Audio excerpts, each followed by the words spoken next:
Allez, ça aussi, c'est un sujet intéressant.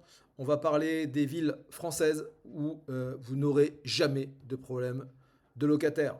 Donc, je vais balayer très vite. Le marché locatif en France continue de montrer des signes de tension, hein. Il y a des villes où c'est impossible d'avoir un logement. Face à l'impossibilité de trouver un logement dans certaines métropoles, les locataires se tournent vers d'autres communes. Les propriétaires auront-ils plus de mal à trouver preneur? Quelles sont les villes où la demande explose? Les enseignements du dernier baromètre de l'agence immobilière. Mandat.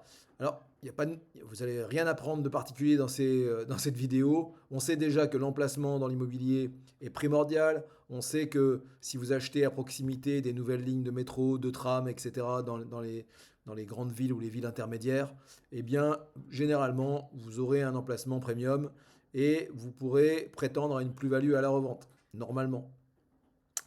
On va décliner ça.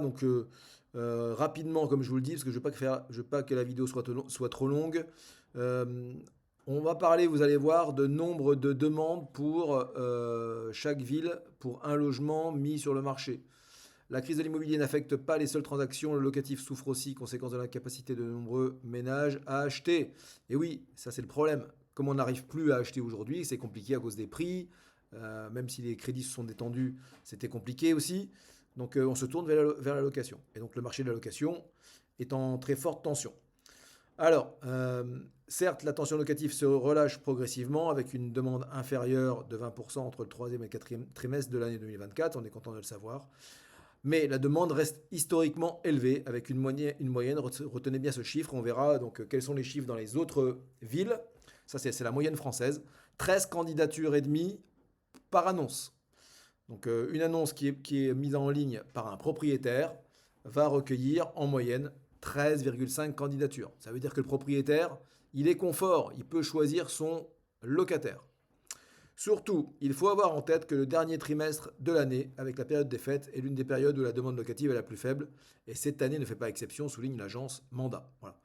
Donc on va aller voir directement quelles sont les villes qui sont élues. Alors, voilà, comme c'est indiqué là, sans surprise.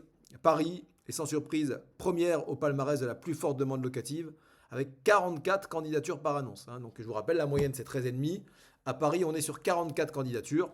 Donc si vous avez un appartement à Paris, vous allez avoir aucun mal à le louer et vous pourrez évidemment dans toutes les grandes métropoles, c'est là où vous pourrez pratiquer les loyers les plus élevés, surtout si vous êtes notamment en meublé.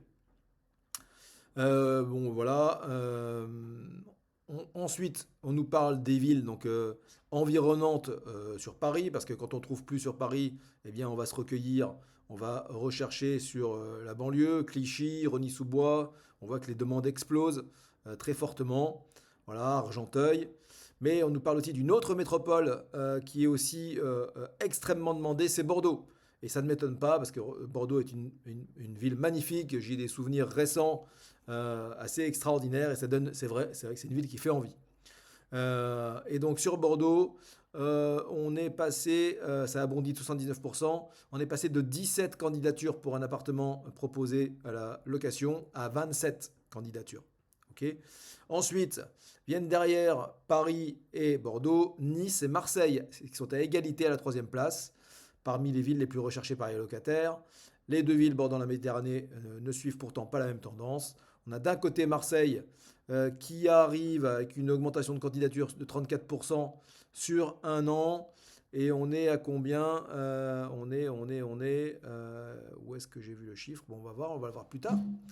De l'autre côté, Nice est à peu près est peu à peu déserté par les locataires, pardon, avec une chute de 26% en un an. Le coût de la vie élevé incite de nombreux candidats à se tourner vers des alternatives plus abordables en périphérie, voire vers une autre métropole comme Marseille.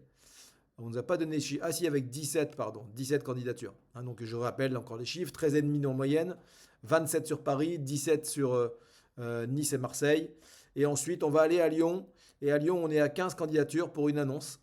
Donc voilà, ville très agréable aussi à Lyon. Je salue un de mes potes qui est là-bas. On va continuer la petite visite. On va aller sur Lille. Lille ensuite, avec 12,5 candidatures. un petit peu en dessous de la moyenne donc française.